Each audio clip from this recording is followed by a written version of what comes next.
할렐루야. 여러분 반갑습니다. 어떻게 추석 명절하고 연휴는 잘 보내셨나요? 언제 또 이런 연휴가 올지는 모르겠지만 너무 쉬는 것도 힘들 것 같아요. 예, 뭐 여행 가는 건 몰라도 집에서 이렇게 며칠 계속 기는 건 힘들 텐데 그래도 세상의 쉼에 빠지지 않고 오늘 또 이렇게 금요 기도회를 맞아서 기도의 자리로 말씀의 자리로 또 믿음의 자리로 힘쓴 여러분들을 정말로 환영하고 축복합니다. 우리 옆 사람에게 이렇게 인사할까요? 잘 나오셨습니다. 사랑하고 축복합니다.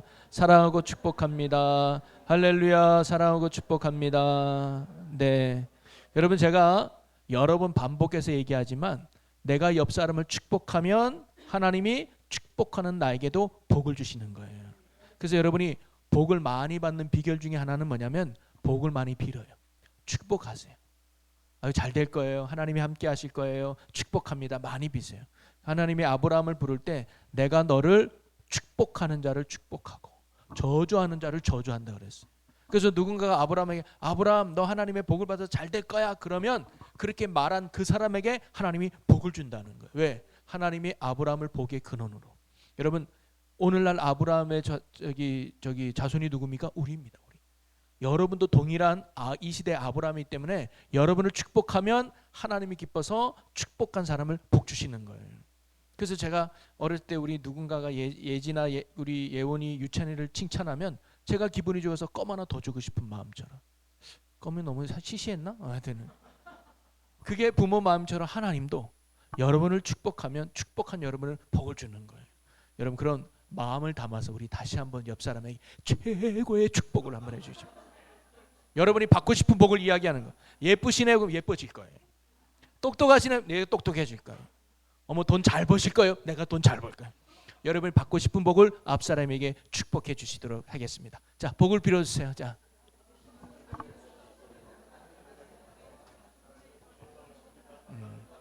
네. 이러면서 우리의 욕망과 욕심이 무엇인가가 드러나게 되는 거죠. 할렐루야. 감사합니다. 여러분 예수님이 계실 때는 예수님 주변에는 두 부류의 사람들이 항상 있었던 것 같아요. 첫째는 뭐냐면 예수님을 따르는 사람들이 있어요. 두 번째는 예수님을 대적하는 사람들이 있어요. 자, 따르는 사람들도 세 부류가 있습니다. 하나는 뭐냐면 군중이 있고요. 두 번째는 무리가 있고요. 세 번째는 제자들이 있어요. 똑같이 예수님을 따라다녔는데 이 세 부류가 목적이 달라요. 자, 군중은 예수님께 오긴 오고 따르긴 따르는데 왜 따르느냐? 호기심이에요. 야, 기적을 일으키는 사람이 왔다며? 오병이의 기적을 일으키는 사람이 왔다며? 병든 자는 고치는 사람이 왔다며? 요즘 인기가 최고라며? 나도 한번 구경해볼까? 나도 한번 봐볼까? 호기심을 가지고 예수님을 따르는 무리들을 우리는 흔히 군중이다라고 표현합니다. 그래서 지역마다 군중들은 항상 있죠. 근데 또 예수님을 잘 따르는 사람들 중에 무리가 있습니다. 예수님이 가는 곳마다 무리가 막 따라와요. 근데 이 무리는 뭐냐? 자신의 필요에 따라서 예수님을 따랐던 사람들이 무리였습니다.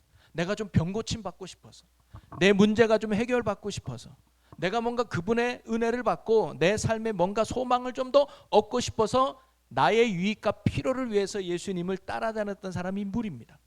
그래서 군중은 호기심이 끝나면 예수님을 안 따라다녀요. 무리는 내 문제가 해결받으면 예수님을 안 따라다녀요. 그 다음에 세 번째가 제자들이 있었습니다. 제자들은 누구냐? 예수님을 위해서 따라다녔던 사람이 제자들이었습니다. 여러분 오늘날 성도는 어떤 사람이 되어야 될까요? 말 안 해도 다 알죠. 자, 속으로 손을 들어보세요. 나는 군중이다. 나는 무리다. 나는 제자다. 여러분 금요일 정도 나올 때면 제자 정도 되는 거 아니겠습니까? 그죠? 할렐루야. 옆 사람에게 당신이 제자입니다 얘기했어요.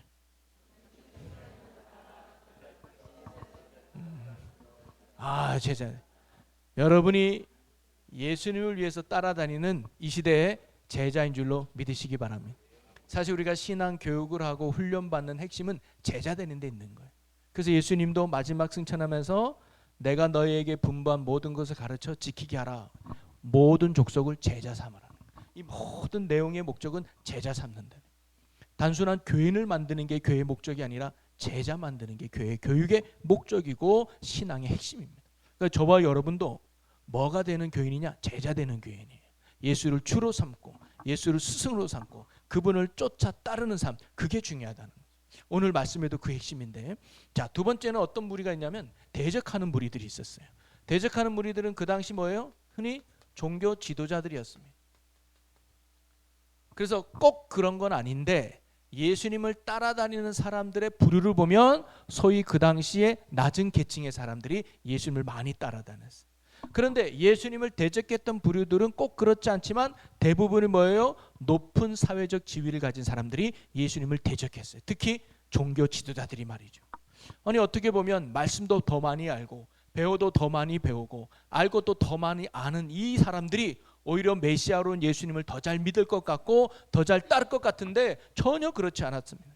그게 나름 이상한 거죠. 근데 그 핵심이 뭐냐? 바로 겸손과 교만의 차이라고 저는 생각합니다. 이들은 교만했습니다. 왜냐하면 내 지식을 앞세우고 내 경험을 앞세우고 내 신분을 앞세워서 들으려고 하지 않고 보려고도 하지 않는 굳은 마음의 교만함이 이들에게 있었어요. 그래서 죄송하지만 교회 좀 오래 다녔다고 성경 좀 안다고 내가 좀 더 뭔가 많이 배웠다고 하는 게 그것이요 오히려 내 신앙을 가로막는 장애물이 될 수도 있습니다. 에이 저 말씀 나도 들어봤어. 에이 저거 나도 알아. 오히려 이런 나의 안다고 하는 교만이 더 은혜를 받는 장애물이 될 수 있다니까요. 반대로 낮은 사람들은 뭐냐면 배운 게 없으니까 아는 게 없으니까 그냥 뭐예요? 스펀지에 물이 들어오듯이 아멘 아멘 하고 받아들이는 거예요. 겸손하다는 거죠. 여러분 신앙생활은요 단순해야 합니다. 너무 많이 알면 그게 오히려 나의 벽이 돼요. 그래서 신앙은요 내가 배운 걸로 내가 아는 걸로 하는 게 아니라는 거예요. 그래서 겸손한 자에게 하나님의 은혜를 더하시고 교만한 자를 멸망하는 거예요. 오늘 저와 여러분이 늘 나의 연약함과 부족함을 하나님께 아뢰고 겸손한 믿음으로 나아가는 주님을 따르는 성도가 되길 주의 이름으로 축복합니다. 그래서 이들이 항상 예수님을 대적하는데 지난주에도 그 사건이 하나 있었잖아요. 예수님이 성전에 올라가서 많은 백성들을 가르칩니다. 그랬더니 대제사장과 장로들이 나타나죠. 대제사장, 그 다음 백성의 장로들, 쉽게 말하면 종교 지도자들이죠. 이들이 나타나서 예수님께 묻습니다. 무슨 권한으로 이렇게 이런 일을 하고 있느냐? 무슨 이런 일이라는 것은 뭐냐면 백성들 앞에서 말씀을 가르치냐, 백성들을 선동하냐 이런 거예요. 그리고 누가 너에게 이런 권위를 주었느냐? 누가 허락받고 이렇게 말씀을 전하는 거예요? 누가 허락받고 이렇게 백성들을 선동하고 있냐? 사실 백성들을 우리가 지도해야 되는데, 백성들을 우리가 이끌어야 되는데 왜 당신이 나서 가지고 이렇게 하느냐? 왜냐? 사실 이들이 보기에 예수님은요 시골 청년에 불과했거든요. 시골 청년인데 사람들이 많이 인기를 끌으니까 못마땅해 했던 거예요. 자, 그러자 예수님이 역질문을 합니다. 뭐냐면 그럼 내가 너에게 한 가지 물어보겠다. 세례 요한이 하늘로부터 왔냐 사람으로부터 왔냐 물어봐요. 그랬더니 이 대제사장과 이 백성들의 장로들은요 사실 요한을 믿지 않았거든요. 그들 앞에 가서 세례도 안 받았어요. 근데 만약에 하늘로부터 왔다 그러면 너희들은 왜 요한을 믿지 않느냐고 반드시 지적받을 것 같아. 그러면 사람으로부터 온 겁니다. 쉽게 말하면 요한은 별벌이 없는 사람입니다 라고 하면 백성들이 선지자로 여겼기 때문에 자기들을 되게 혼낼 것 같으니까 두려운 거예요. 이러지도 저러지도 대답 못해서 뭐라고 얘기했다고 그랬어요? 잘 모르겠습니다라고 해요. 그랬더니 예수님이 너희도 모른다고 대답했으니 나도 왜 이러한 권위로 이런 일을 하는지 너에게 알리지 않겠다 할 말이 없는 거예요. 자, 여기서 끝낸 게 아니라 예수님은 그래서 두 아들의 비유를 이어서 말씀하십니다. 자, 두 아들 비유예요. 뭐냐면 야 얘들아 두 아들이 있는데 아버지가 각각에게 똑같은 명령을 내려요. 포도원에 가서 너희가 일을 좀 했으면 좋겠다. 그랬더니 첫째 아들은 뭐라고 대답해요? 네 라고 대답하는데 안 가요. 근데 둘째 아들은 싫어요 라고 대답했는데 아마 정신 먹고 뉘우쳤는지 오후에는 가서 포도원에서 일을 하고 왔어요. 그랬더니 예수님이 묻습니다. 그 대제사장과 백성들에게 장로들에게 누가 아버지의 뜻대로 행했느냐라고 물어보니까 거기 있는 그들이 뭐라고 대답해요? 아버지의 뜻대로 한 둘째 아들입니다라고 다 이야기해요. 그리고는 예수님이 이어서 한마디 더 하십니다. 그게 마태복음 21장 31절인데요. 우리 같이 한번 읽어보겠습니다.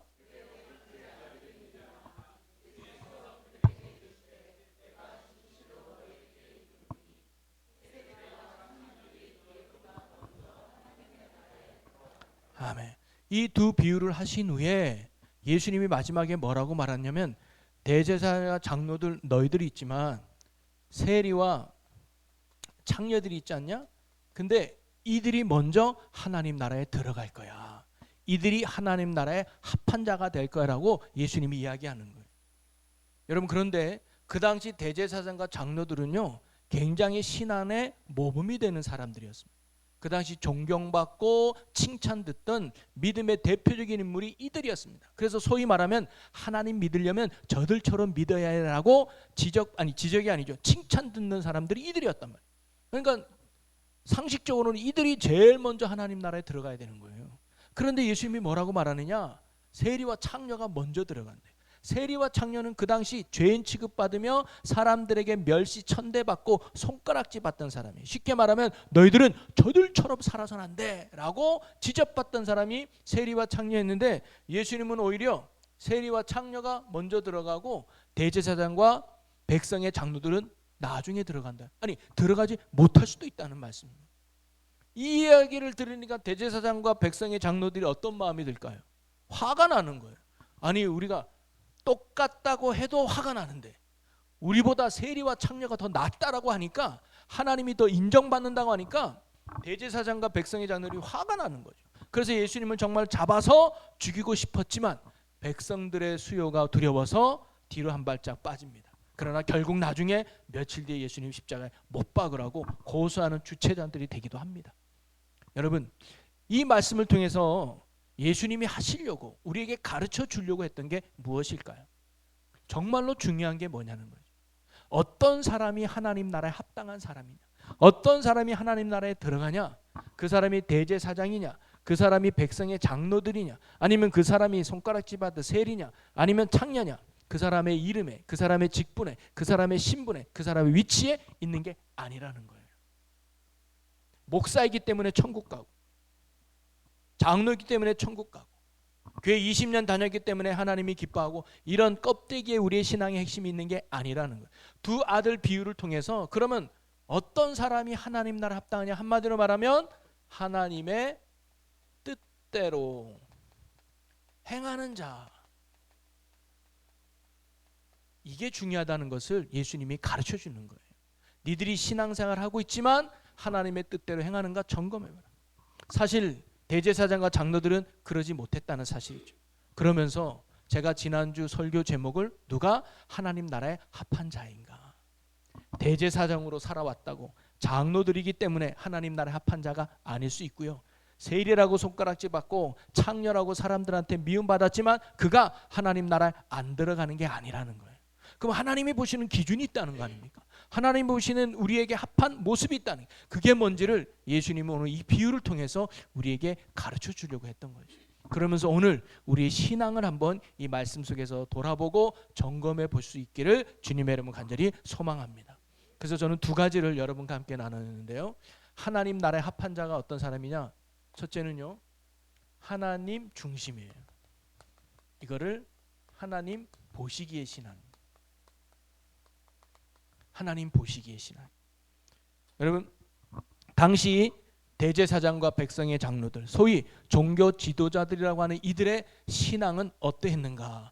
누가복음 18장에 보면 예수님이 한 가지 비유를 합니다. 뭐냐? 바리새인이 기도하는 모습과 세리가 기도하는 모습을 예수님이 이야기하면서 지적하는 말씀이 나와요. 그 모습을 보면 아하, 그 당시 종교 지도자들, 나름대로 하나님을 잘 믿고 있다는 사람들이 어떠한 가치관과 생각으로 신앙생활을 하는지를 알 수 있는데요, 누가복음 18장 11절과 12절입니다. 우리 한번 같이 읽어보겠습니다. 바리새인은 서서 따로 기도하여 이르되, 하나님이여, 나는 다른 사람들과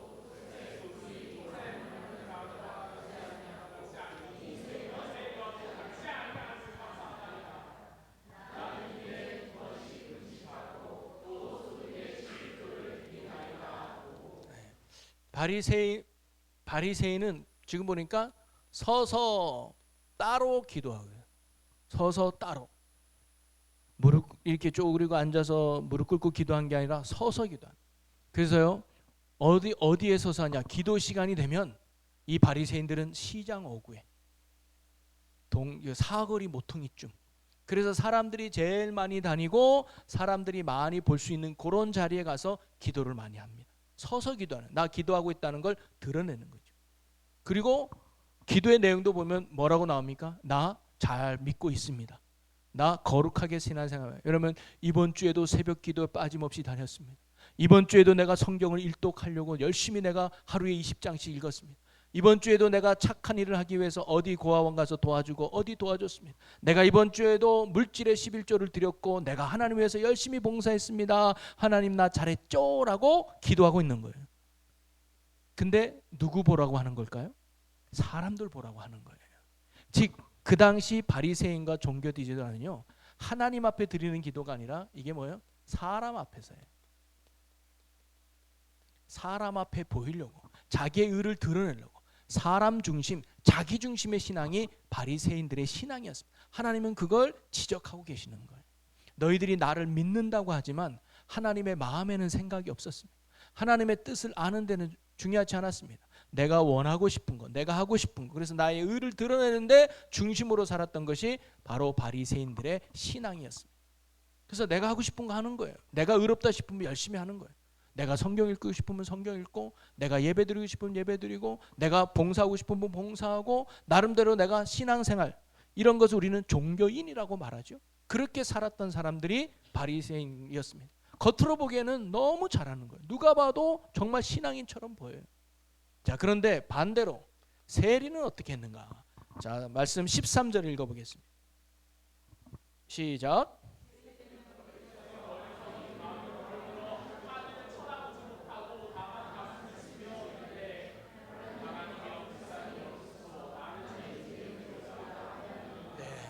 이들은 멀리 서서 차마 사람들이 많은 곳에 가서 기도할 수가 없었어요. 왜? 부끄러워서.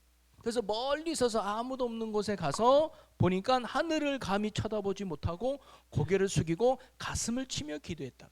그리고 기도의 내용이 뭐예요? 하나님 나를 불쌍히 여겨달라. 하나님 나는 죄인입니다. 하나님 나는 죄인입니다. 나를 불쌍히 여겨주셔서 온전히 자기의 의를 기대는 게 아니라 하나님의 의를 기대고 믿음으로 기도한 것이 세리였습니다. 그래서 세리의 기도는 뭐예요? 하나님 앞에서예요. 하나님 보시기에 진실하게 바른 믿음으로 기도했던 게 바로 이 세리들이었습니다. 그러면서 오늘 하나님께서 왜 세리와 창녀가 먼저 하나님의 나라에 들어가는 줄 아느냐? 너희는 믿는다고 하지만 하나님 중심이 아니라 사람에게 보이려고 하는 껍데기 신앙이고, 세리와 창녀는 비록 너희들이 보기에 부족하고 연약했다 할지라도 그는 하나님 앞에 철저하게 자신을 내려놓고 하나님 앞에서의 바른 신앙을 그들이 보여주고 있다. 그런 사람을 하나님 나라에 합당하게 여겨서 하나님이 의롭다 인정하고 천국으로 인도해 주신다는 거죠. 여러분, 하나님 보시기에 신앙이 참 중요한 이유가요, 여러분 예수님께서 천국 비유를 하실 때 마태복음 13장과 마태복음 25장이 이제 천국 비유를 해요. 마태복음 13장에서는 뭐가 나오냐면 알곡과 쭉정이가 나옵니다. 알곡과 가라지죠. 그 다음에 그물 비유가 나와요. 그 다음에 25장에는 잘 알다시피 열처녀 비유가 나오고요. 그 다음에 달란트 비유가 나오죠. 5달란트, 2달란트, 1달란트. 그 다음에 양과 염소가 나옵니다. 마지막 때 양과 염소가 우편 왼편으로 나눠질 것이다. 이 천국 비유에 공통점이 있습니다. 공통점이 뭐냐면 알곡과 쭉정이든 지혜로운 처녀든 미련한 처녀든 칭찬 듣는 종이든 책망받는 종이든 뭐예요? 함께 공존한다는 거예요. 함께 지내는 거예요. 처음부터 갈라지는 게 아니라 함께 지낸다는 거예요. 그러다가 마지막 때에 구별된다는 거예요. 지혜로운 처녀와 미련한 처녀, 밭에서 일을 가는 처녀와 안에서 함께 즐거워하는 처녀. 칭찬 들어서 주인과 함께 복을 누리는 종이 있는 반면에 바깥 어두운 데 쫓겨나서 일을 가는 종들이 생기는. 알곡에 대해서 창고에 갇히는 성도가 있고 가라지처럼 불에 태워 없어질 종들이 알곡이. 그 다음에 그물처럼 좋은 물고기 나쁜 물고기로 나눠질 때가 있다는 거예요. 이게 뭐냐면요, 오늘날요 교회 안에도요 알곡 성도와 가라지 성도가 함께 지냅니다. 우리가 보기엔 잘 모를 수 있어요. 알곡인 것 같아도 가라질 수 있고요, 가라진 것 같아도 알곡일 수 있어요. 여기서는 몰라. 언제 그게 판가름 나느냐? 마지막 때 여러분의 목숨이 딱 끊어져서 하나님의 심판탑에 갔을 때 너는 알곡이구나, 너는 가라지구나, 그때 분별된다니까요. 우리가 보기에는 모를 수 있어요. 제가 그래서 주일날 얘기했잖아요. 목사 눈에 잘 믿는 성도라고 해서 그 사람이 진짜 성도라는 보장 없습니다. 목사 눈은 얼마나 속일 수 있어요. 또 저도 성도님들이 칭찬하는 목사라고 해서 그 목사가 진짜냐? 아닐 수 있습니다. 저도 여러분 몰래 많은 죄 지을 수 있는 거예요. 하나님 보시기에 합당하지 않다라고 말할 수 있어요. 중요한 건 목사 보기의 신앙이 아니고, 성도들 보기의 신앙이 아니고, 누구 보기에? 하나님 보시기의 신앙. 이게 중요하다는 거예요. 우리는 신앙의 가치를 거기 두며 살아야 됩니다. 아니 목사님이 기뻐했는데 뭐, 아니 장로님이 인정해 줬는데 뭐, 아 우리 속자님이 그래도 인정해 줬는데, 그거 아무 소용 없을 수 있습니다. 누가 인정해야 돼요? 하나님이 인정해야 돼요. 여러분 구약에 열왕기상하나 역대상하 보면 왕들의 이야기가 나오잖아요. 근데 그 왕들을 평가할 때 성경이 뭐라고 기록된지 아십니까? 하나님이 보시기에 나와요. 하나님이 보시기에 정직히 행하였더라. 하나님이 보시기에 악을 행하였더라. 아무리 그가 정치력으로 잘하고 경제적으로 부흥시키고 오늘날도 부강한 나라를 만들었다 할지라도 하나님 보시기에 꽝이면 그거 잘못된 왕이라는. 근데 그가 비록 경제적으로 잘 회복시키지도 못했다 할지라도 하나님을 보시기에 정직했다면 그 왕이 하나님이 인정하는 왕이라. 여러분 오늘도 우리의 신앙의 중점은 어디에 둬야 되느냐? 사람이 아니라, 내가 아니라 하나님 보시기에 신앙이 되어야 될 줄로 믿으시기를 바랍니다. 여러분 성경에 나왔던 소위 하나님께 인정받고 승리했던 믿음의 사람들은 다 하나님 앞에서의 신앙이에요. 여러분 다윗을 보세요. 다윗이 도망자가 됐습니다. 사울 왕을 죽일 수 있는 철의 기회가 왔잖아요. 그때 많은 사람들은 사울 왕을 죽여야 된다고 말합니다. 왜? 이게 기회라고 말해요. 근데 다윗은 죽이지 않죠. 왜 그랬을까요? 하나님 보시기에. 하나님이 기름 부은 자를 죽이는 건 하나님의 말씀에 어긋나는 거다. 나는 하나님 앞에서 사는 자이기 때문에 나는 이것을 하지 않겠다. 차라리 도망자를 선택하겠다. 여러분 요셉이 보디발의 집에 가서 아주 열심히 해가지고 보디발에게 인정을 받잖아요. 그랬더니 보디발의 아내가 요셉을 유혹합니다. 유혹을 할 때 요셉이 뭐라고 뿌리쳐요? 저는 성욕이 없어요. 뭐 벌거벗고 와도 저는 아무 감정이 없어요. 저한테 그런 걸로 유혹하지 마세요. 그렇게 도를 넘은 요셉이 아닙니다. 요셉도 충분히 그런 유혹에 넘어갈 만한 정욕을 가진 젊은 청년이었을 거예요. 근데 그가 이길 수 있었던 이유는 뭐냐면 하나님 앞에서. 그래서 요셉이 뭐라고 말하냐면 내가 어찌 하나님 앞에 죄를 범할 수 있으리요. 왜냐? 하나님이 보고 계시다. 저기 주인님은 안 보시죠? 저기 CCTV 저기. 지금 저 하나님이 저 CCTV로 나를 다 지켜보고 있는데 내가 어찌 죄를 범할 수 있겠는가? 그게 승리의 비결이었다. 그래서 하나님 앞에서의 신앙은요, 죄를 이기는 힘도 되지만 의를 이룰 수 있는 힘도 됩니다. 내가 사망의 음침한 골짜기에 있다 할지라도 내가 실망하거나 두려워하지 않을 것은 주님이 나와 함께 계시. 뭐예요? 주님의 앞에 지금 살아가고 있다. 여러분 우리의 신앙의 가치는 하나님 앞에서, 하나님 보시기에 여러분이 바른 믿음으로 살아갈 수 있기를 주의 이름으로 간절히 축복합니다. 이건 제가 인정해 준다고 되는 것도 아니에요. 여러분 스스로가 내가 정말 하나님 보시기에 바른 믿음으로 살아가고 있는가. 그래서 하나님 보시기에 합격하는, 하나님 나라의 합한 자로 살아가는 여러분 모두가 되시기를 주님의 이름으로 간절히 축원합니다. 자, 그러면 하나님 보시기에 합한 신앙이란 무엇일까? 그게 오늘 두 아들 비유의 핵심이에요. 자, 두 아들의 비유를 보니까 아버지가 얘들아 포도원에 가서 일해라 라고 아버지가 명령을 해요. 그랬더니 첫째 아들이 뭐라고 대답합니까? 예 라고 대답을 해요. 근데 둘째 아들은 싫어요 라고 대답하잖아요. 여기서 중요한 건 대답했다는 것이 아버지의 합한 모습의 기준은 아니었다는. 너 대답 참 잘했구나. 아유 참 기특하다. 네가 내 마음에 들구나. 이러지 않았습니다. 뭐 싫어? 네가 감히 내 말의 명령을 어겨? 너 나쁘구나 해서 그 사람을, 둘째 아들을 쳐는 게 아니라 핵심은 뭐냐? 그 말대로 했느냐 안 했느냐가 중요해요. 첫째 아들은 예라고 대답했지만 끝내 가지 않았어요. 둘째 아들은 싫어요 라고 했다가 나중에 뉘우치고 그 말씀대로 순종했어요. 그래서 두 번째로 하나님 중심, 하나님 보시기의 신앙은 뭐냐? 다름이 아니라 하나님의 뜻대로 행하는. 그게 하나님 나라의 합한 자라는 거예요. 하나님의 뜻대로 행하는 자. 그게 하나님 나라의 합한 자임을 여러분 믿으시기를 바랍니다. 하나님은요, 우리가 얼마나 하나님을 잘 알고 있느냐, 이것도 중요하긴 해요. 왜냐하면 아는 것이 중요하니까. 그러나 거기에만 머물러 있는 신앙이 참 신앙이 아님을 알아야 돼요. 대답을 잘하는. 지금도 여러분에게 종이 나눠주고 하나님은 어떤 분입니까? 그러면 잘 쓸 거예요. 10계명 써보십시오. 아마 10개 다 쓸 거예요. 하나님이 정말로 원하는 게 뭐냐? 아마 다 쓸 거예요. 원수를 사랑하라, 뭐 기도하라, 뭐 순종하라, 잘 쓸 거예요. 그거 쓴다고 하나님이 너 잘했구나, 오케이 바리, 내가 너를 인정할게, 이게 아니라는 거예요. 여러분, 누가복음 10장에 보면 한 율법학자가 예수님께 나와서 묻습니다. 예수 선생님, 어떻게 해야 영생을 얻겠습니까? 영생이 뭐예요? 어떻게 하면 하나님 나라 들어갑니까? 어떻게 하면 하나님 나라의 합한 자가 될 수 있습니까? 그랬더니 율법에는 뭐라 나와 있느냐? 네, 첫째는 하나님을 사랑하고 둘째는 내 이웃을 내 몸같이 사랑하라고 했습니다. 옳고 정답이다. 잘하고 있구나. 거기서 끝난 게 아니라 예수님이 뭐라고 그랬냐면 너도 그와 같이 행해라. 아는 게 중요한 게 아니라 행하는 거예요. 그랬더니 율법학자가 자기의 의로움을 드러내고 싶어서 그럼 누가 내 이웃입니까? 내가 사랑할 이웃이 누굽니까? 물어봤을 때 우리가 잘 아는 선한 사마리아 얘기하잖아요. 강도 만나가지고 레위인은 지나가고 제사장은 지나갔지만 그 당시 죄인 취급받던 사마리아 사람이 그 사람을 지긋정성으로 돌봐줘요. 그리고는 예수님이 묻습니다. 누가 강도 만난 자의 이웃이냐? 그랬더니 율법학자가 자비를 베푼 자니이다. 예수님이 박수 치면서 띵동댕동 100점. 너 정말 잘 알고 있구나. 이걸로 끝나지 않았습니다.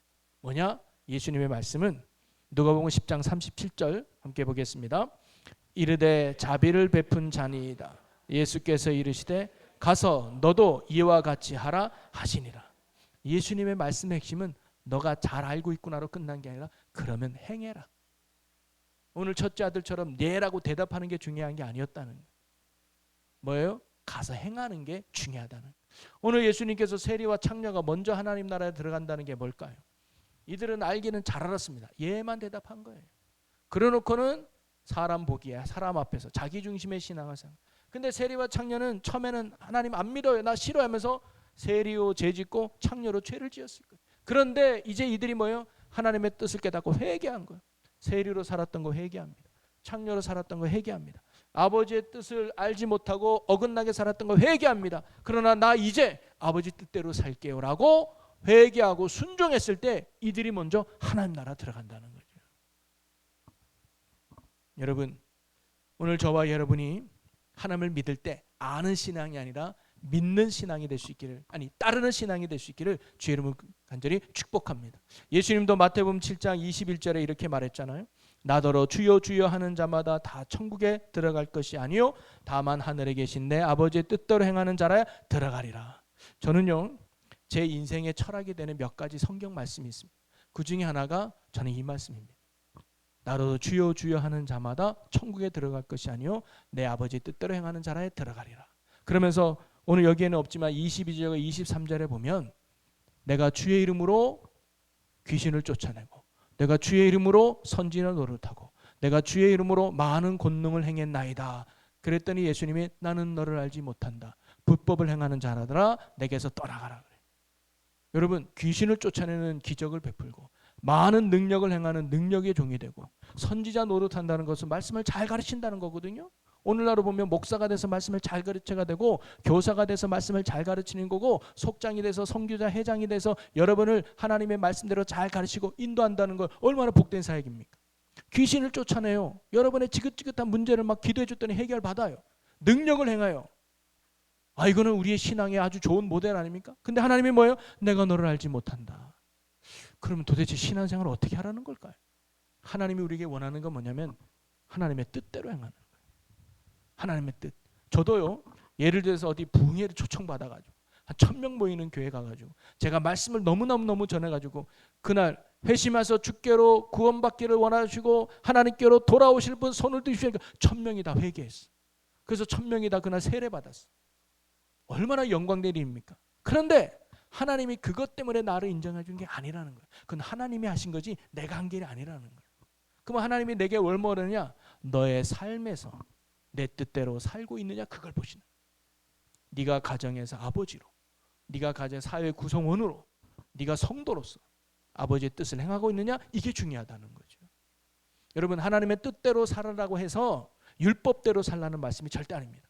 하나님의 뜻대로 살아야 되니까 무조건 기도 많이 해야 되고 성경도 열심히 읽어야 되고 이렇게 하라는 율법대로 살라는 게 절대 아닙니다. 중요한 건 아버지의 마음을 알고 그분의 뜻을 알고 그 뜻대로 행하는 거예요. 예를 들면 이럴 수 있습니다. 제가 이제 성숙반 공부할 때도 이 부분 이제 바른 믿음에 대해서 나눌 때도 얘기했었지만, 남편과 아내가 결혼했어요. 남편이 바깥에서 하루 종일 열심히 일하고 저녁도 못 먹고 퇴근을 한다는 연락을 받았어요. 근데 아내가 이제 남편을 위해서 남편을 위해서 이제 맞이를 준비하는데 본인은 집이 있으니까 막 방 청소만 하루 종일 열심히 했어요. 방 청소 열심히 하고 창문도 닦고 그다음에 좋은 화분도 막 갖다 놨어요. 그리고 도배도 새로 했어. 그래서 남편 오기 전에 하는 말이, 결혼 괜히 했네. 괜히 결혼해가지고 도배도 하고 말이지. 괜히 결혼해가지고 화분도 깔아놓고 괜히 결혼해가지고 안 하던 방 청소도 하고 아이고 결혼 생활 힘들겠네 라고 말하는 게 율법주의일 수 있어요. 그러면 하나님의 뜻대로 하는 게 뭐냐면 지금 남편이 뭘 원하는 걸 아는 거예요. 아, 남편이 지금 저녁을 못 먹고 왔네. 방 청소가 중요한 게 아니라 밥을 해야 되겠구나. 따뜻한 밥을 해야지. 남편이 김치찌개 좋아하니까 내가 김치찌개를 끓여놔야지. 아, 그리고 얼마나 바깥일에 땀 흘리면 피곤할까. 내가 뜨거운 물 받쳐놔야지. 그래서 남편이 목욕 제기를 할 수 있도록 내가 도와줘야지. 이게 주의 뜻대로 하는 거예요. 여러분, 그게 신앙이라는 거지. 무턱대고 내가 원하고 내가 바라는 신앙에 열심히 내는 게 아니라 나를 이 자리에서 인도하신 하나님의 마음이 뭘까, 하나님의 뜻이 뭘까를 깨닫고 그 뜻에 순종하는 게, 그게 신앙생활이고 하나님 나라에 합한 자의 모습이라는 거예요. 그래서 우리는요 하나님의 뜻을 구해야 되는데요. 그래서 요즘 로마서를 새벽 예배마다 읽잖아요. 참 중요한 말씀인데 로마서 12장 1절과 2절에 바울은 우리에게 이렇게 가르치죠. 로마서 12장 1절 2절입니다. 함께 읽습니다. 그러므로 형제들아, 내가 하나님의 모든 자비하심으로 너희를 권하노니 너희 몸을 하나님이 기뻐하시는 거룩한 산 제물로 드리라. 이는 너희가 드릴 영적 예배니라. 여러분 보세요. 로마서는요 로마에 있는 성도들에게 보내는 바울의 편지입니다. 근데 로마서를 크게 두 부분으로 나눠볼 수 있어요. 1장부터 11장까지는 교리편입니다. 즉 구원이 뭐냐, 믿음이 뭐냐, 죄가 뭐냐. 그래서 우리는 믿음으로 말미암아 구원을 얻은 자들이다. 은혜로 구원받았다. 이걸 강조하는 게 1장부터 11장입니다.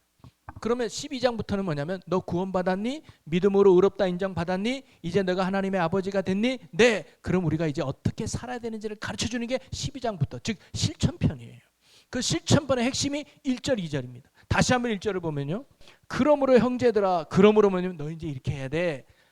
내가 하나님의 모든 자비하심으로 너희를 권하노니 너희 몸을 하나님이 기뻐하는 산 제물로 드려라. 여러분, 제물이라는 게 뭐냐면 그에게 바쳐진 거 아닙니까? 이제 우리는요, 나 믿음으로 구원받았네? 나 이제 막 살아도 되겠네? 왜냐하면 행위로 구원받는 게 아니니까. 내가 거짓말했다고 지옥 가는 거 아니니까. 내가 사기쳤다고 지옥 가는 거 아니니까. 그럼 내가 사기쳐도 되고 거짓말해도 되겠네? 이것 가지고 구원받는 거 아니니까. 맞아요. 여러분, 거짓말했다고 그것 때문에 지옥 가는 거 아닙니다. 여러분이 사람 죽였다고 해서 그것 때문에 지옥 가는 건 아닙니다. 사실 만약에 여러분이 아직도 행위로 구원받았다면 예수님이 십자가 죽을 이유가 없는 거예요. 막말로 아까도 얘기했지만 사람 죽였다고 해서 여러분 그것 때문에 지옥 가는 건 아니에요.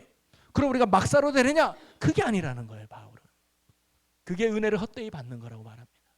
이제 우리가 하나님의 나라 백성이 되었다는 것은요, 첫 번째 은혜가 뭐냐면 소속이 바뀐 거예요. 신분이 바뀐 거예요. 이제 우리는 죄의 종이 아니라 하나님의 자녀가 된, 신분이 바뀐 게 축복이고 은혜인데, 그러면 거기에 합당한 삶을 살아가야 된다. 그게 뭐냐? 몸을 하나님이 기뻐하는 산제물로 드려요. 이제 내 몸은 내 게 아닌 거야. 내 인생은 내 인생이 아닌 거야. 나의 아버지 되신 하나님, 나의 주가 되신 그분 거야. 그래서 그분을 위해서 살아가야 됨을 바울이 이야기하는, 그게 영적 예배다. 그게 참된 예배다. 그게 하나님이 받으시는 예배라는 거. 그냥 주일날 와서 11시에 1시간 예배 드리고 간 게 예배가 아니라 내 삶에서 내가 하나님을 위해서 드려지는 삶을 살아가는 게 예배. 그러면 드려지는 삶이 뭐냐? 그게 2절 보세요. 너희는 이 세대를 본받지 말고 이 세대를 따르지 말고 오직 마음을 새롭게 함으로 변하더라. 성령의 충만함과 능력으로 하나님의 선하시고 기뻐하시고 온전하신 뜻이 무엇인지를 분별하라. 하나님이 너를 향한 뜻이 있어. 너를 왜 그 자리에 세워놨는지, 너를 왜 구원해냈는지, 너를 왜 그 직분을 줬는지, 너에게 왜 그 위치에 가게 했는지, 너를 왜 하나님이 그 자리에 세웠는지 분별하라. 하나님이 기뻐하는, 이 자리에서 하나님이 나에게 기뻐하는 게 뭘까? 이 자리에서 하나님이 나에게 온전하게 여기시는 게 뭘까? 하나님이 선하심이 무엇일까를 분별해서 그 뜻대로 살아가라는 거예요. 그게 참된 믿음이요 바른 삶임을 바울이 가르쳐 줍니다. 우리는 종교 생활을 하는 사람들이 아니라 신앙생활을 하는 거예요. 신앙생활을 하시면 뭐냐면 아버지의 마음과 뜻을 알고 그 뜻대로 행하는 삶인 줄로 믿습니다. 그러기에 우리는 뜻을 알기 위해서 말씀을 듣는 것이고, 뜻을 알기 위해서 기도하는 것이고, 그 뜻을 이루기 위해서 성령의 도우심을 받기 위해 기도하는 것이고, 예배를 통해서 하나님의 임재를 경험하며 날마다 신앙의 경감으로 나가는 거거든요. 사랑하는 성도 여러분, 오늘 우리의 신앙이 하나님 나라의 합한 자가 될 수 있기를 축복합니다. 이 말은 하나님이 은혜 주고 싶어하는 사람, 하나님이 함께하고 싶은 사람, 하나님이 아버지로서, 선한 목자로서, 또 왕으로서 우리에게 큰 은혜와 복을 누리게 해주고 싶은 사람이 누구냐? 하나님 앞에 사는 사람이에요. 하나님, 나는 죄인이에요. 하나님의 은혜가 아니면 살아갈 수 없어요. 하나님밖에 없어요 라고 나의 교만함을 내려놓고 하나님 앞에서 살아갈 줄 아는 사람을 하나님이 오늘도 사랑해 주시고, 하나님을 또 만나 주시고, 하나님을 또 함께하는 줄로 믿으시기 바랍니다.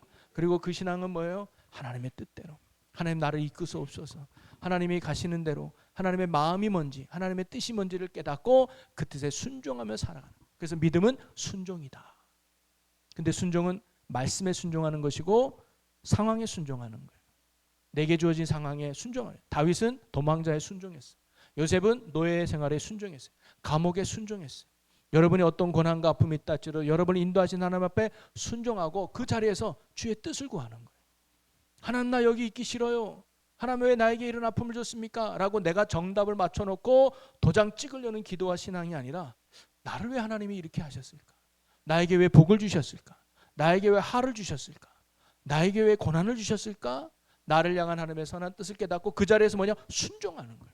그게 신앙생활이고, 그게 하나님 앞에 합한 자고, 그를 통해서 오늘도 하나님의 놀라운 을을 이루어 가시는 줄로 믿으시기 바랍니다. 그래서 오늘 여기 있는 저와 여러분이 하나님 나라의 합한 자가 되어서 하나님이 함께 하시고 하나님의 은혜 주셔서 하나님의 영광을 드러내는 이 시대 하나님 나라 모델하우스로 쓰임받는 저와 여러분 모두가 될 수 있기를 주님의 이름으로 간절히 축복합니다. 찬양을 하나 부르고 같이 기도하려고 하는데요, 오늘 찬양단이 준비했던 마지막 찬양이 참 좋아요.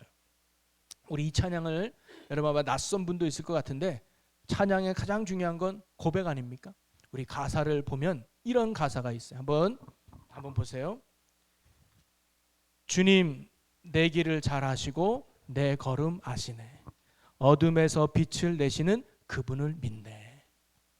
무엇으로 주를 섬길지, 때론 어디로 가야 할지 헤매는 나를 주님은 아시네. 그리고 길을 열어주시네. 내 삶은 주의 것, 내 삶은 주의 것. 온전한 신뢰를 주께 드리네. 보이지 않아도 믿음으로 걷네. 주 영광 바라보며 주만 따르네. 이것이 오늘 우리가 함께 나눌 말씀을 잘 표현하는 고백이 아닐까 싶어요. 하나님 앞에서 내가 지금 어떤 길로 가야 될지 모르지만 하나님이 나를 인도하고 계실 거야. 나를 바르게 역사하고 계실 거야. 그리고 나는 그분을 믿고 그분 안에 나는 행할 거야. 여러분, 이것이 우리의 신앙이 되고 믿음의 결단이 되고 삶이 될 수 있기를 축복합니다. 우리 기도하는 마음으로, 고백하는 마음으로 우리 이 찬양을 함께 고백하고 우리 같이 결단하며 기도하겠습니다. 내 삶은 주의 것, 내 삶은 주의 것, 내 삶은 주의 온전한 신뢰를 주께 드리네. 우리 주님께 보이지 않아도 믿음으로